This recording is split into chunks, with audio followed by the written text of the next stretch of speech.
Hello everyone, कैसे हैं आप लोग। आई होप अच्छे ही होंगे। थोड़ा सा हमारा ही स्वास्थ्य खराब हो चुका है। चलिए, आज हम लोग एनालिसिस करेंगे सीडीपी का। जो कुछ क्वेश्चंस हैं, 30 क्वेश्चंस है, किसी एक प्रीवियस ईयर का सेट ही है। हम लोग उसको देखेंगे। चलिए, सब लोग फटाफट सेशन में जुड़िए, सेशन को लाइक कीजिए। अभी तक जो लोग सब्सक्राइब नहीं किए उसको सब्सक्राइब भी कर लीजिए, ज़्यादा बेटर होगा आपके लिए, क्योंकि करंट नोटिफिकेशन आपके पास जाता रहेगा कब क्या क्लास चल रहा है इसके। चलिए देखते हैं आज लोग। सभी लोग जुड़िए फटाफट और लाइक कीजिए। सबसे पहले वीडियो को लाइक कीजिए ताकि पता चले कितने लोग जुड़ के देख रहे हैं। और जो भी लोग बनाए कमेंट कीजिएगा। इसका आंसर क्या होगा, डिस्कशन जरूरी है, क्योंकि डिस्कस करेंगे तभी बेटर होगा। जहाँ भी जिन लोगों को प्रॉब्लम होगा, डाउट होगा, वहाँ हमसे चैट कमेंट के माध्यम से आप हमसे पूछ सकते हैं। आपको हम समस्या उसका समाधान वहाँ से हम लोग करेंगे। क्वेश्चन नंबर 1 की बात करें, देखिए तब समस्या का समाधान करेंगे कैसे। तो क्वेश्चन नंबर आपका 1 क्या कह रहा है, सबसे पहले हम लोग इसको देखते हैं। क्वेश्चन नंबर आपका 1 जो है, अगर हम इस क्वेश्चन 1 को देखें तो कह रहा है क्वेश्चन नंबर 1 कि कथन का क्वेश्चन है। कह रहा है कि सतत एवं व्यापक मूल्यांकन, पढ़ाए थे सभी लोग को, सीसी याद ही होगा। सतत एवं व्यापक मूल्यांकन में छात्रों के समग्र विकास मदद करता है। क्या ये बात सही है? तो हाँ, ये सही है, क्योंकि सतत एवं व्यापक मूल्यांकन में समग्र विकास में मदद करता है, ये बात सही है। दूसरा बात है कि सीई केवल छात्रों में शैक्षणिक प्रगति पर केंद्रित है। देखिए यहाँ स्पेशल सिर्फ केवल लग गया, यानी सिर्फ केवल अगर बात होता है तो हमारा बात होता है निगेटिव। तो यहाँ से देख लीजिए, तो ऑप्शन नंबर आपका 1 सही 2 गलत। आप क्या लगाइएगा, तो आपका ऑप्शन नंबर कितना हो जाएगा, तो 3 हो जाएगा ना। ए सत्य है लेकिन आर गलत है। आई होप का सभी लोग का ये सही होगा, क्योंकि केवल लगा हुआ नेगेटिव वर्ड है और यहाँ स्पेशलिस्ट सिर्फ सीई का बात हुआ तो नेगेटिव तो हो ही जाएगा। तो बचा के आपके पास ऑप्शन नंबर 3 बचा, यानी कि 1 सही 2 गलत हुआ, यानी कि 3 अब उसका ऑप्शन हो गया। चलिए सभी लोग मिला लीजिएगा, क्या है नहीं है बताइएगा। चलिए, अगर हम क्वेश्चन नंबर 2 की बात करते हैं तो क्वेश्चन नंबर 2 देखते हैं हम लोग। चलिए सभी लोग फटाफट कमेंट भी कीजिए, सेशन को लाइक भी करते रहिए, ताकि जिन लोगों को जहाँ होगा हम भी देखें। क्वेश्चन नंबर 2 क्या कह रहा है आपका, देखिएगा इसको। कह रहा है कि बच्चे के सीखने की प्रक्रिया में मचान महत्वपूर्ण है। यह मचान का मतलब होता है स्केप फोल्डिंग, और स्केप फोल्डिंग का मतलब भी होता है किसी का सहयोग करना या फिर होता है सहारा देना। तो कोई भी बच्चा अगर कोई भी चीज़ सीखता है तो इस प्रक्रिया के दौरान उसको कोई ना कोई व्यक्ति हल्का फुल्का सहारा तो हेल्प करेगा ही, तो ये बात सही है। चलिए आगे देखते हैं फिर। मचान का तात्पर्य बच्चों के उसके समीपन विकास क्षेत्र, यानी जेडपीटी पढ़ाए थे सभी लोग को, के भीतर एक कार्य को पूरा करने के लिए दी गए समर्थन। जो बच्चे का एक गोल होगा, टारगेट, उसके अकॉर्डिंग जो भी बच्चा का हेल्प होगा उसको हम लोग एस्केप फोल्डिंग के माध्यम से उसको अगर हम सहायता करते हैं तो ये बात भी सही है। तो क्या हो गया, आपका दोनों बात सही है। तब का ऑप्शन क्या हो जाएगा, आपका ऑप्शन नंबर हो जाएगा यहाँ से 1 हो जाएगा कि ए और आर दोनों कथन सही है और दोनों एक दूसरे का क्या करता था, स्पष्टीकरण कर रहा है। चलिए क्वेश्चन नंबर 3 पर आते हैं।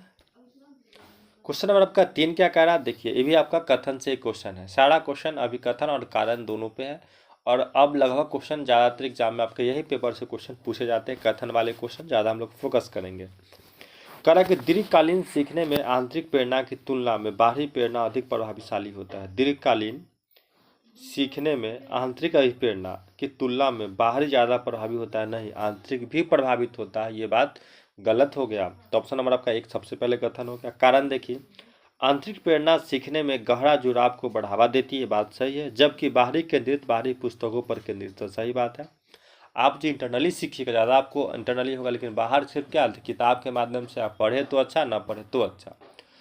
तो बाहरी जो होगा पुस्तक की केंद्रित होते हैं, ये बात सही है। आपका ऑप्शन नंबर आपका बी सही हो गया, यानी आर सही है और ये गलत है। यानी कि क्या लगाइएगा आप, तो ऑप्शन नंबर लगाइएगा आप 4 लगाइएगा, जिसमें आपका ए गलत हो गया और आर आपका सही हो गया। चलिए अगर हम नेक्स्ट देखते हैं, क्वेश्चन नंबर 4 की बात करते हैं। देखिएगा सभी लोग, जिनका भी सही होगा बोलते चलिएगा, कमेंट बॉक्स में कमेंट भी करते रहिएगा सभी लोग। आइए आगे क्वेश्चन नंबर हम 4 की बात करते हैं। तो क्वेश्चन नंबर आपका 4 क्या भी वही है। क्वेश्चन नंबर 4 क्या कह रहा है आपका कि वाइगोत्स्की के अनुसार सामाजिक विकास के लिए सामाजिक संपर्क महत्वपूर्ण है। सही बात है, वाइगोत्स्की जब भी आता है तो समाज को लेके ही आता है और सामाजिक संपर्क से ही बच्चे सीखते हैं ज्ञान। वाइगोत्स्की जी का ये मानना सही था। चलिए, ये बात आपका ए सही हुआ।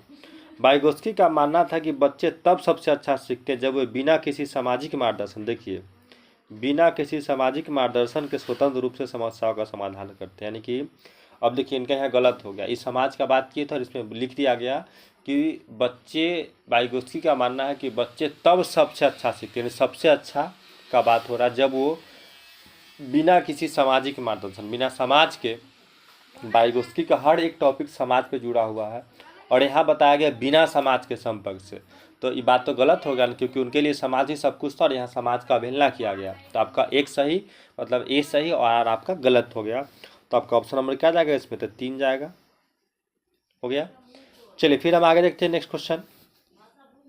आइए, सारा क्वेश्चन हम कथन वाला ज़्यादातर लेकर आए हैं, आप ही लोग के लिए लेकर आए ताकि समस्या ना हो। इसमें देखिएगा क्वेश्चन नंबर 4 अगर हम पढ़ते हैं इसको, देखिए सभी लोग, सॉरी 5। क्वेश्चन नंबर आपका 5 क्या कह रहा है कि बाल केंद्रित शिक्षा सक्रिय सीखने और जुड़ाव को प्रोत्साहित करती है। क्या ये बात सही है? तो सही है, क्योंकि हम पढ़ाए थे कि आपका जो बाल केंद्रित शिक्षा होता है, यानी बाल केंद्रित यानी जो केंद्रित बच्चे पे शिक्षा डिपेंडेंट हो, उसका आता है बाल केंद्रित शिक्षा। तो बाल केंद्रित शिक्षा जो है सक्रिय सीखने और जुड़ाव को, यानी बच्चा सक्रिय खुद से करके सीखता है और बच्चा उससे जुड़ा हुआ हो तो उसको सीखने में प्रोत्साहित करता है। ये बात सही है, यानी आपका ए सही। आई, बाल केंद्रित शिक्षा शिक्षक को एक ज्ञान का एकमात्र स्रोत, देखिए यहाँ एकमात्र लग गया तो आपका नेगेटिव बात हो गया, रूप में प्रक्रिया को केंद्र में रखती है, यानी कि ये बात गलत हो गया। तो आपका एक सही और 2 गलत, यानी कि ए सही और आर गलत। तो ऑप्शन क्या चुनिएगा? आपका ऑप्शन नंबर क्या हो जाएगा आपका? तो आपका ऑप्शन नंबर हो जाएगा यहाँ से 3 नंबर आपका ऑप्शन सही होगा। चलिए, जिन लोगों का सही होगा कमेंट भी कीजिएगा, बहुत अच्छी बात है। लास्ट में हमको फीडबैक दीजिएगा कमेंट बॉक्स में किनका कितना सही और कितना गलत हुआ। आगे अगर बात करते हैं क्वेश्चन नंबर 6 का, देखिएगा सारा क्वेश्चन आज हम उसी से लेकर आया है। क्वेश्चन नंबर 6 क्या कर रहा है कि खेल छोटे बच्चों के सीखने का एक अनिवार्य हिस्सा है। हम बताए भी थे खेल विधि कौन दिया था, क्या नाम था उनका? कुलबेट करके नाम था। हम बताए भी थे क्लास में सभी लोग को, बच्चा जितना अच्छा से खेल विधि से सीख लेगा उतना अच्छा कहीं कुछ भी नहीं सीखता है।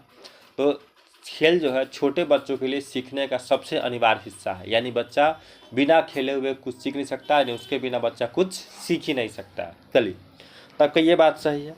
फिर दूसरा इसमें बात कर रहा है कि खेल बच्चों को सामाजिक कौशल और समस्या को सुलझाने की क्षमता को विकसित करता है। ये बात भी सही देखते हैं। बच्चा अगर खुद से गेम खेलता है तो कुछ ऐसा भी गेम जिसमें बच्चा उस गेम का टीम का मेंबर का कैप्टन बनता है, उसको तो उसके लिए वो उसका एक टीम का मेंबर का उसके लिए वो समाज हो गया। और देखते हैं अपने टीम के मेंबर में जो भी कुछ भी समस्या होगा उस समस्या को सुलझाने के लिए वो बहुत कुछ मेहनत करता है, यानी अपने पूरा। तो ये बात भी सही है। तो समाज हो या फिर उसका टीम का मेंबर, बच्चा जिस हिस्से में खेलेगा वहाँ अपना समझौता करेगा ही, यानी आपका ये दोनों बात सही जा रहा है। यानी क्या लगाइएगा? तो ए और दोनों सही है और एक दूसरे का स्पष्टीकरण भी करता है, यानी कि ऑप्शन नंबर आपका एक सही हो जाएगा। चलिए आगे हम देखते हैं क्वेश्चन नंबर 7 की बात करते हैं। क्वेश्चन नंबर आपका 7 भी सेम वही है सारा क्वेश्चन, इसको देखिएगा। क्वेश्चन नंबर 7 कहता है कि रचनात्मक, कह रहा है कि रचनात्मक शिक्षण विद्यार्थियों को, छात्रों को तथ्यों को याद करने के लिए प्रोत्साहित कर। देखिए, रचनात्मक का मतलब तो हो गया सबसे पहले बच्चा खुद से पढ़ेगा, तो यह याद करना आपका नेगेटिव बात हो गया। तो याद करने के लिए रचनात्मक कक्षा कभी बच्चों को प्रोत्साहित नहीं करती कि आप रट के याद करके आइए, पहला बात गलत हो गया। दूसरा, रचनावादी छात्रों के लिए ज्ञान प्राप्त करने के सबसे तरीके हैं रटने पर जोर देना, सब बहुत गलत बात। रटंत विद्या सबसे निगेटिव जाता है और दोनों बात आपका गलत हो गया, इसमें कुछ सोचना ही नहीं है। आप क्या लगाइएगा? तो ऑप्शन नंबर आपका इसमें 4 हो जाएगा, ए और आर दोनों का दोनों क्या आपका तो गलत है। आइए क्वेश्चन नंबर अगर 8 की बात करते हैं तो देखिए 8 नंबर क्वेश्चन क्या कह रहा है आपका, इसको पढ़ते हैं। कह रहा है कि पुरस्कार और दंड कक्षा व्यवहार को प्रतिबंधित करने का सर्वोत्तम तरीका, यानी कि आप अगर पुरस्कार और दंड देकर कक्षा में अच्छे व्यवहार को प्रदर्शित कीजिए, कभी भी नहीं, ये गलत है। किसी को डराकर, क्लास में डराना नहीं है, धमकाना है। पुरस्कार सबसे पहले तो सेकेंडरी मैटर है। किसी को अगर आप दंड देते हैं और दंड देके अगर किसी व्यक्ति को और बच्चे को पढ़ा रहे हैं तो आपके लिए बात क्या, ये गलत है। बच्चे को दंड तो देना ही नहीं है और न पुरस्कार से आप क्लास का अच्छा व्यवहार को प्रतिबिंबित कर सकते हैं, ये आपका गलत बात है। तो आपका आप सबसे पहले एक गलत हो गया। दूसरा कह रहा है, दूसरा अगर आप दूसरी की बात करते कह रहा है कि आंतरिक प्रेरणा छात्रों में सकारात्मक व्यवहार और दीर्घकालीन विकास का महत्वपूर्ण भूमिका है। बात सही है। अब सबसे पहले क्वेश्चन नंबर था ना, आंतरिक और बाहरी। आंतरिक प्रेरणा से बच्चे के अंदर सकारात्मक व्यवहार और दीर्घकालीन विकास, अच्छा डेवलपमेंट होता है। तो ये बात आपका सही है। तो आपका क्या हो गया, ए सही और आर गलत। आपका ऑप्शन क्या जाएगा, तो आपका ऑप्शन नंबर जाएगा 4 जाएगा। चलिए, जिन लोगों का सही है बहुत बहुत अच्छी बात है, कम से कम सही होना चाहिए। चलिए क्वेश्चन नंबर हम 9 की बात करते हैं। आइए 9 का रहा है क्वेश्चन नंबर आपका। क्वेश्चन नंबर 9 कह रहा है आपका कि आनुवांशिक पूरी तरह से एक व्यक्ति को यानी कि डैश निर्धारित करते। तो आपका आनुवांशिक जो है पूरी तरह से आप किस चीज़ को, तो सबसे ज़्यादा क्या है, तो आपके डिपेंड करता है किस पर, तो आपके लिंग पर डिपेंडेंट करता है। यानी ऑप्शन नंबर 1 भी लिंग, 2 भी लिंग।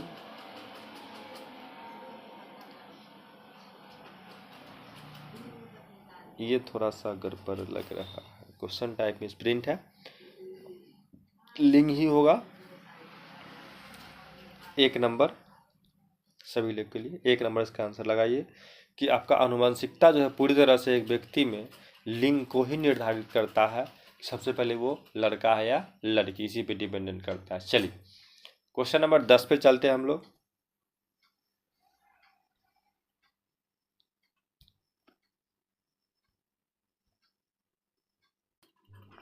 आइए क्वेश्चन नंबर हम लोग 10 की बात करते हैं कि बच्चों की लंबाई और वजन में वृद्धि का किसका उदाहरण है। सब आदमी को बताए थे, शुरू में ही पढ़ाया गया था कि किसी बच्चा में लंबाई चौड़ाई इस सब का बढ़ना, तो गुण तब बढ़ नहीं रहा है, नाक का भाव बढ़ रहा है, नाक पर संज्ञान बढ़ रहा है। इन लंबाई चौड़ाई वजन ये सब बढ़ने का मेन कारण क्या है, तो आपका मात्रात्मक बढ़ रहा है, यानी आप उसमें मात्रा दिख रहा है। किसी का वजन पहले 10 था 15 हो गया, किसी का लंबाई पहले 10 सेंटीमीटर था 12 सेंटीमीटर हो गया। सब किसको दिखाता है, आपका मात्रात्मक परिवर्तन को दिखाता है। क्वेश्चन नंबर 10 भी आपका बहुत ईजी था। चलिए अगर हम क्वेश्चन नंबर 11 की बात करें, क्वेश्चन नंबर 11 क्या कह रहा है इसको भी देखते हैं हम लोग। क्वेश्चन नंबर आपका 11 कह रहा है कि विकास के संदर्भ में निम्नलिखित में से कौन सा कथन सही है। किसके अकॉर्डिंग, अकॉर्डिंग टू डेवलपमेंट, यानी विकास के संदर्भ में हम लोग को देखना है इसमें कौन बात सही है। विकास में विभिन्न पहलू एक दृश्य के दूसरे के स्वतंत्र होते हैं। स्वतंत्र नहीं होते, एक दूसरे के परस्पर जुड़े हुए होते हैं, स्वतंत्र कभी नहीं होगा। ऑप्शन नंबर आपका 1 गलत हो गया। विकास एक सतत प्रक्रिया, यहाँ क्या लिखा गया, असतत, यानी नेगेटिव बात है। विकास एक सतत प्रक्रिया हम पढ़ाए थे, न कि असतत, गलती हो गया। विकास चक्रीय तरीका से होता है, रैखिक नहीं। ठीक, कुछ हद तक सही। चलिए देखते हैं चक्रीय। विकास विशिष्ट से समान की ओर, तो ये बात भी गलत हो गया। विकास हमेशा समान से विशिष्ट की ओर होता है, तब का ये भी गलत हो गया।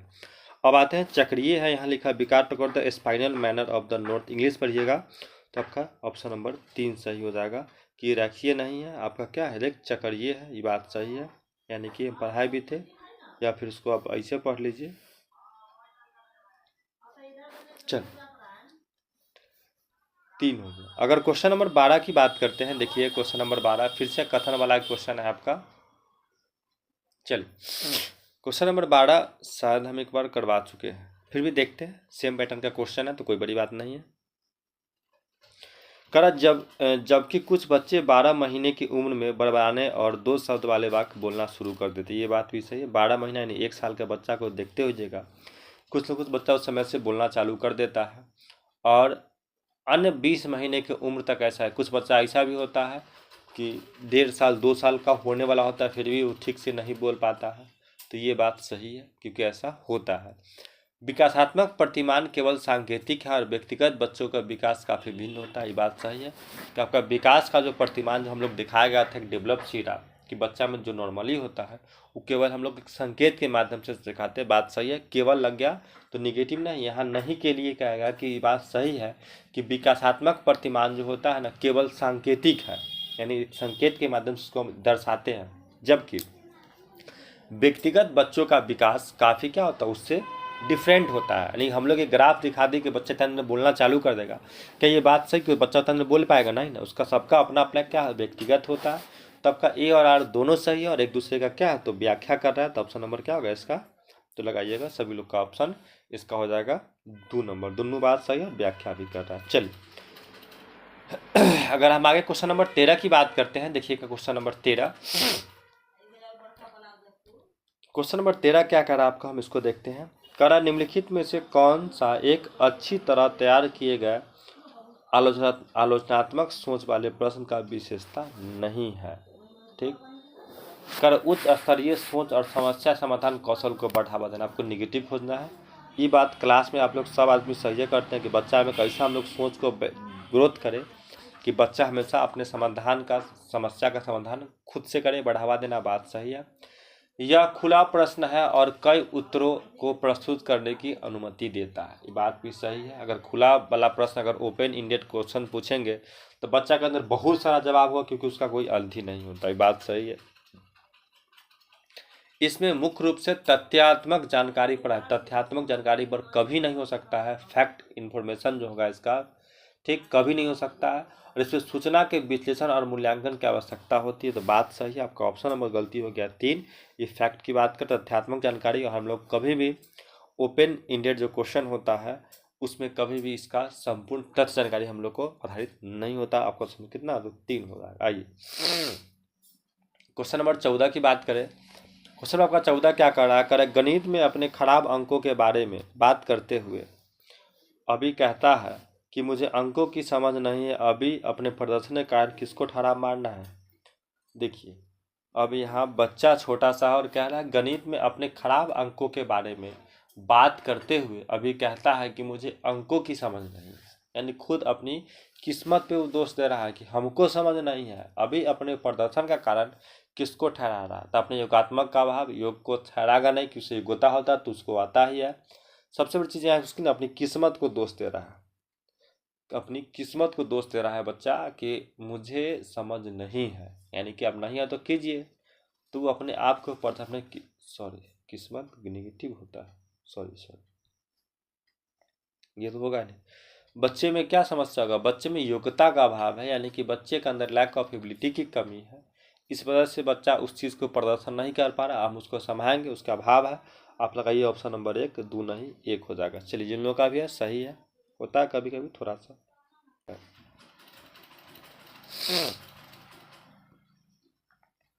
आइए क्वेश्चन नंबर 15 देखते हैं कि बाल्यावस्था की अवधि में विकास, है ना, बाल्यावस्था की अवधि के बारे में पूछा गया है कि धीमी गति से परिमापन गलती है, जिसमें केवल लग गया गलती हो गया, असंबंध हो गया गलती हो गया। तो आपके पास एक ही ऑप्शन बचा, ऑप्शन नंबर कितना था आपका बचा 2 के बहुस्तरीय और मिश्रित होता है। चलिए आगे बात करते हैं, बहुत ईजी क्वेश्चन था। आइए 100 आदमी को पढ़ाए थे जेडपीडी के बारे में, और सभी लोग को पता भी होना चाहिए जेडपीडी के बारे में, तो इसमें कोई बड़ी चीज़ है नहीं।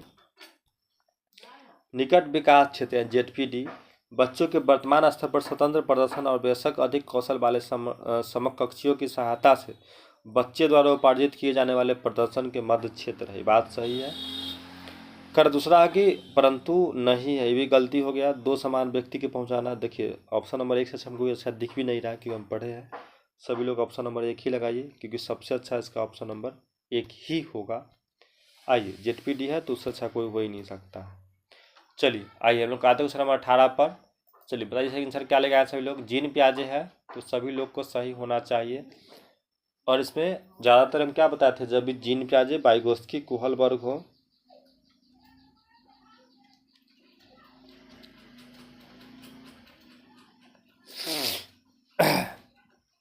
जीन प्याजे कोहलबर्ग और वाइगोत्स्की हो।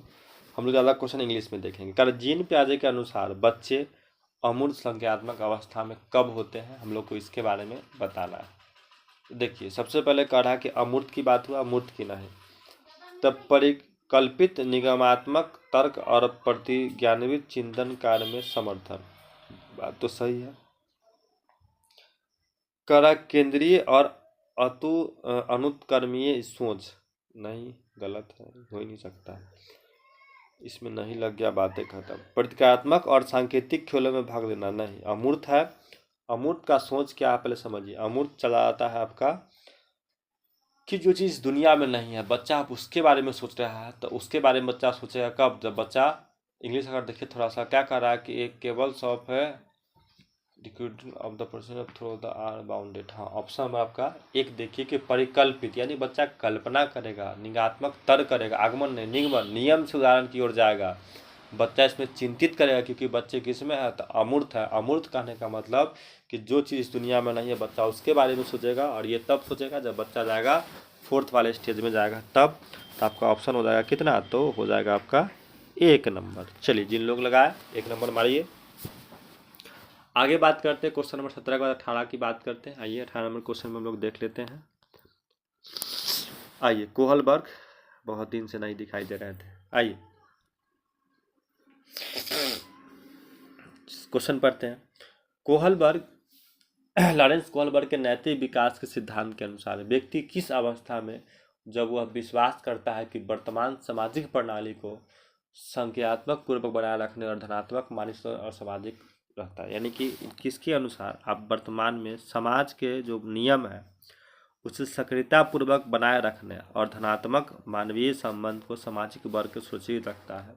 किसके अकॉर्डिंग, देखिए समाज के नियम को मानना, उसको फॉलो करना, उससे संबंध बना कर रखना और समाज को सुरक्षित रखना, ये सब बहुत अच्छा है।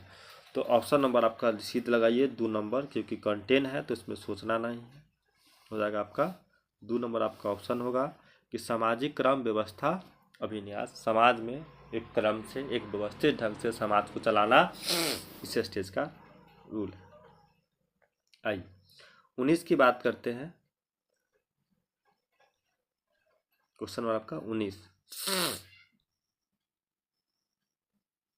19 कह रहा है कि एक प्रगतिशील कक्षा में शिक्षक अधिगम प्रक्रिया के दौरान अधिगमकर्ताओं का मूल्यांकन कौन सा है, कौन दिया था प्रगतिशील शिक्षा, याद ही होगा जॉन डीवी दिए थे। सभी लोग को पता होगा इनके बारे में कि जॉन डीवी जो थे वो प्रगतिशील शिक्षा दिए थे। तो कह रहा है कि तो प्रगतिशील शिक्षा दिए थे जॉन डीवी, हम सभी लोग को पढ़ाए भी थे। बाल केंद्रित शिक्षा से वो ज़्यादा एक्टिव हुए थे उससे, और उससे अपना एक नियम निकाल दिए थे। कह रहा बच्चों के अधिगम में सहायता नहीं करता, देखिए बात गलत है, निगेटिव है। रुकावट पैदा करता है, गलत है। बेहद सफल, कम सफल और असफल विद्यार्थी को प्रदान करता है, ये सब गलत है, कंपेयर हो रहा है।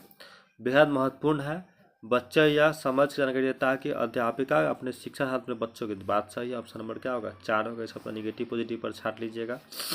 चलिए आगे देखते हैं क्वेश्चन नंबर 19 के बाद 20 की बात करते हैं। आइए 20 कह रहा है आपका कि अध्यापक को कक्षा में बहुभाषीय को समझना क्या है, यानी बहुभाषी एक क्लास में हर क्षेत्र का बच्चा, हिंदी, इंग्लिश, बांग्ला, उर्दू अगर पढ़ने वाला बच्चा आ गया तो आप क्या समझिएगा, तो आपके लिए गुण और क्या है, रुकावट हो नहीं सकता, ना समस्या हो सकता है, ना मुद्दा हो सकता। ये सब नेगेटिव बात है। समस्या से झेलना नहीं है आप लोग को, रुकावट झेलना नहीं है, सब खत्म। बच्चा क्या आपके पास, तो एक ही चीज़ बच्चा आपके पास वो क्या है, एक गुण और एक साधन के रूप में आप बच्चे से सीखिए और बच्चे को पढ़ाइए, वही आपके लिए पॉजिटिव है। आइए अगर क्वेश्चन नंबर आगे बात करते हैं हम लोग 21 के बारे में, तो क्वेश्चन नंबर हम 21 देखते हैं। देखिए क्या है क्वेश्चन नंबर आपका 21 क्या कर रहा है, हम लोग इसको देखते हैं। ज़्यादा ही सर्दी हो गया है। आइए 21 नंबर क्वेश्चन कह रहा है कक्षा में सभी लिंग के जेंडर रूढ़िवादिता कम करने और विकास बढ़ाने के लिए आप क्या देखिए, अगर क्लास में चाहिएगा कि जेंडर रूढ़िवादिता की बड़ा समस्या जो है उसको कम करने के लिए, अब इसमें सबसे ज़्यादा किसका वैल्यू कीजिएगा, क्या कीजिएगा, ताकि लड़का लड़की में कोई भी भेदभाव ये सब नहीं है। देखिए तो ऑप्शन नंबर आपका 1 जो है, गौर से देखिएगा, यहाँ उपेक्षा का बात हो गया, निगेटिव हो गया। प्रबल करना यानी तो और ज़्यादा निगेटिव हो जाएगा। एक ही लिंग के योग्यता समूह बनाना, देखिए यहाँ तक योग्यता में एक लिंग के, यानी जो ज़्यादा तेज होगा ज़्यादा कमजोर, तो यहाँ भी गलती हो जाएगा। तो बच कौन गया आपका ऑप्शन नंबर 4। तो क्रियात्मक के लिए मिश्रित लिंग समूह बनाना, ये मिश्रित लिंग सही बात है। विचार विमर्श करवाइए बच्चों से, उसको आप प्रोत्साहित कीजिएगा, बच्चा ज़्यादा पॉजिटिव होगा। ऑप्शन नंबर क्या होगा, तो 4 हो जाएगा। चलिए आगे देखते हैं क्वेश्चन नंबर 22 क्या कर रहा है, इसको हम लोग देखते हैं। आइए कह रहे कक्षा में अर्थपूर्ण अधिगम को प्रोत्साहित करने के लिए अर्थपूर्ण अधिगम को प्रोत्साहित करने के लिए अध्यापिका एक आप शिक्षक हैं, तब इसमें से कौन कौन काम कीजिएगा। 1 नंबर काम कर रहा है विद्यार्थियों की सहायता करनी चाहिए कि वो अपने मनोभाव और अभिप्रेत को सुव्यवस्थित करे, ये बात सही है। अब पहले देख लेते हैं 1 नंबर आपका जो बात बोला ये तो हर हाल में सही होगा, क्योंकि आपको इसमें चुनना है। विद्यार्थियों को उनके प्रदर्शन के आधार पर एक वर्गीकृत और नामांकित करके उनकी योग्यता आधारित समूह बनाना चाहिए। देखिए ये तो हो गया छांटने वाला बात कि कौन तेज या कौन भोथ है यानी कमजोर है, तो ये बात हमेशा कहता है गलत होगा, निगेटिव। तीसरा कह रहा है कि विद्यार्थी में संवाद और परिचर्चा को प्रोत्साहित करना चाहिए जिससे वे बहुपक्षीय कक्ष, बहुत अच्छा बात है, प्रोत्साहित करना ये सब पॉजिटिव वाला है और ये करना भी चाहिए, दूगो सही हुआ। कक्षा में विविधता की उपेक्षा, देखिए उपेक्षा निगेटिव बात होगा तो ये भी गलती होगा, तो बच होंगे आपका 1 और 3, ऑप्शन नंबर क्या लगाए होंगे सभी लोग 1 और 3, जिन लोग का है सही है। चलिए आगे देखते हैं 23 नंबर देखिए, एक शिक्षक को निम्न में से क्या करना चाहिए। आप एक टीचर है, इसमें से कौन सा आप काम कीजिएगा जो आपके सबसे अच्छा काम होगा, देखिएगा। कह रहा है एक शिक्षक को निम्न में से क्या करना चाहिए, छात्रों को स्वयं उनकी त्रुटि की पहचान करने के लिए हत्सोआई, देखिए निगेटिव बात है, अब एक गलती हो गया। दूसरा कह रहा है नज़रअंदाज करना, गलती हो गया। छात्रों की भातिया को मजबूत करना चाहिए, कुछ हद तक सही है। और सबसे अच्छा क्या है, छात्रों की अपनी त्रुटियां को स्वयं ठीक करने के लिए पार्ट यानी कि स्केप फोल्डिंग की सहायता, बहुत अच्छा बात है। ऑप्शन नंबर 4 कि बच्चा गलती करे तो उसको आप हल्का सा सहायता कीजिए, उसको कहिए कि बच्चा अगर खुद से करेगा तो ज़्यादा सीखेगा, तो ऑप्शन नंबर आपका 23 का हो गया ऑप्शन नंबर 4। चलिए आगे बात करते हैं क्वेश्चन नंबर 24 की बात करते हैं। तो कह रहा है क्वेश्चन नंबर 24 क्या कह रहा है आपका कि कह रहा है इसमें 24 नंबर क्वेश्चन कि निम्नलिखित में से कौन सी विकल्प दी गई दिव्यांग और संबंधित छात्रों के समावेशन हेतु यथोचित संयोजन रणनीति का सही युग्म है। ठीक, इसमें सही जो पूछा गया है, इंग्लिश देखिएगा, ज़्यादा इंग्लिश में समझ आएगा कि बच्चा को अगर डिसकैलकुलिया बीमारी है तो कैलकुलेटर के इस्तेमाल पर रोक लगाना चाहिए, तो नहीं, उससे तो बच्चा और गड़बड़ा जाएगा। तो डिसकैलकुलिया है, गलती कर रहा है तो उसको यूज चाहिए, कंप्यूटर यूज करना चाहिए ताकि बच्चा उससे अपना ठीक करे, तो ये बात सही है। पठन वैकल्प लिखने के लंबे समय तक निबंध देना, बच्चा को जब पठन कौशल का समस्या है तो ये भी ठीक है। दृश्य हानि, तीसरा कह रहा है कि पाठ को पढ़ने के लिए सॉफ्टवेयर प्रदान करें, जब बच्चा को आँख ही नहीं रहेगा, दृश्य समस्या है, तो बच्चा पाठ पढ़ने के लिए सॉफ्टवेयर देगा, तो गलत हो गया, तो इससे ज़्यादा कुछ सोचना ही नहीं है, लगाइए ऑप्शन नंबर 3। इंग्लिश पढ़िएगा, ज़्यादा आपको समझ में आएगा। आइए आकलन के बजाय सीखने का मूल्यांकन पर ध्यान केंद्रित करना सुनिश्चित करने के लिए इसमें शामिल क्या महत्वपूर्ण है। देखिए तो महत्वपूर्ण बच्चा क्या है, सीखने के आकलन के बजाय सीखने के आकलन, तो स्व मूल्यांकन सही बात है, सहकर्मी मूल्यांकन भी सही बात है, गुणात्मक भी सही, लेकिन यहाँ क्या बात हो गया, तुलना का, तो निगेटिव हो गया, तो आपका 3 गो सही, यानी कि ऑप्शन नंबर 2 लगाइए, 1, 2 और 3 आपका सही जाएगा। आगे देखते हैं क्वेश्चन नंबर 26 की बात करते हैं हम लोग। 26 आ गया जीन पियाजे जी, सवाल में क्या सही होना चाहिए, जीन पियाजे।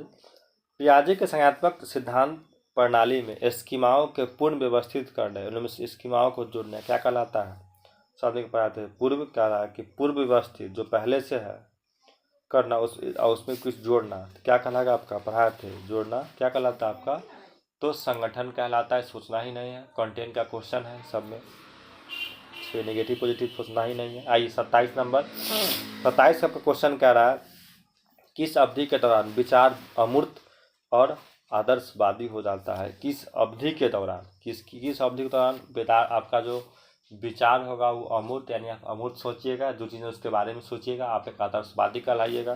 तो अमूर्त बच्चा कैसा सोचता है, तो जाएगा कब, किशोरावस्था में एंट्री मारेगा, तो बच्चा अमूर्त बात सोचना वहाँ से चालू करेगा, तो ऑप्शन नंबर क्या होगा आपका 4 हो जाएगा। चलिए 28 की बात करें तो 28 नंबर क्वेश्चन कह रहा है आपका कि विकास के शीर्षगामी सिद्धांत प्रतिपादित करता है, शीर्षगामी कहने का मतलब कि सिर से पैर की ओर, तो देख लीजिए, तो शीर्षगामी है ना, शीर्षगामी यानी सिर से पाँव की ओर, ऑप्शन नंबर क्या होगा आपका 1 हो जाएगा, इसमें सोचना ही नहीं है। ठीक, 1 नंबर हो गया, हेड टू टॉप, ठीक, टॉप टू बॉटम पढ़ाए भी थे, याद भी होगा सभी लोग को। आइए क्वेश्चन नंबर 29 की बात करते हैं।